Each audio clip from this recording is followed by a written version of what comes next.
ሰላም ጤና ይስጥልኝ ውድ የቻናሌ ቤተሰቦች እንደምን ሰንብታችኋል? ዛሬ ዕለት ማለዳ ላይ በወልቃይት ጠገዴ ዞን ቃብትያ ሁመራ ወረዳ በሚገኙት ሽሪናና በረከት የድንበር ቀጠናዎች የተከሰተው ከፍተኛ የጦርነት ሁኔታና የውጊያው ውጤት ይፋ ሆኗል።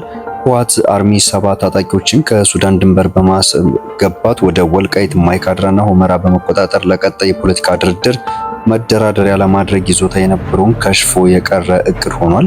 በሌላ በኩል ታጣቂዎቹ ይዘውት የገቡትና በመከላከያ ቁጥጥር ስር የዋለው ሱ-23 ሮኬት፣ ኮርኔት፣ ሞርታሮች፣ ድሽቃዎችና ከ1300 በላይ ክላሾች ዝርዝር ይፋ ሆኗል። አንድ ሻለቃ አዛዥ ጨምሮ 141 ታጣቂዎችና አመራሮች መማረካቸውም እንዲሁ ከ1000 በላይ የሚሆኑ ተዋጊዎች መገደላቸውና መቁሰላቸው ተገልጿል።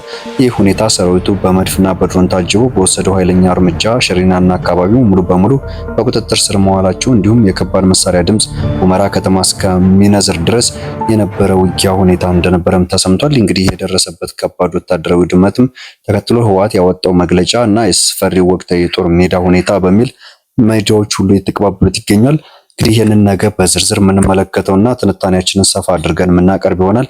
ለቻናሌ አዲስ የሆናችሁ ሰብስክራይብ በማድረግ ቤተሰብ ይሁኑ። ወቅታዊና ትኩስ መረጃ የመጀመሪያ በመሆን ይከታተሉ። ላይክ እና ሼር ማድረጋችሁም እንዳይዘነጋ። ሰላም ቆዩልኝ።